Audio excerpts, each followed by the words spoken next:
Salam əziz izləyicilər, dəyərli körpələr.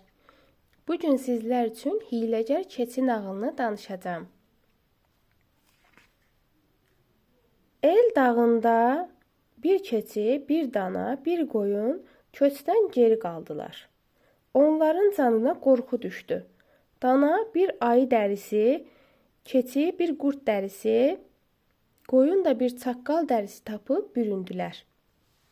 Və özlərinə bir daxma axtarmağa getdilər. İçəri girəndə gördülər ki, orada bir ayı, bir qurd və bir çaqqal var. Hiyləgər keçi yoldaşlarına dedi: "Bir qurd yeyib dərisinə bürünmüşəm. Birinə də indi rast gəldim." Dana dilləndi: "Bir ayı yeyib dərisinə bürünmüşəm. Birini də burada tapdım." Bu sözü eşidən kimi çaqqal götürüldü. Onun dalınca qurd qaçdı. Ayı da onlara baxıb uzaqlaşdı. Onlar qaçandan sonra keçi yoldaşlarına dedi: "Gəlin biz də qaçaq, yoxsa vəhşilər gəlib bizi yeyəcəklər." Ev heyvanları qaçıb köçə qoşuldular. Burada nağılımız sona çatdı. İzlədiyiniz üçün təşəkkürlər. Yuxunuz şirin olsun.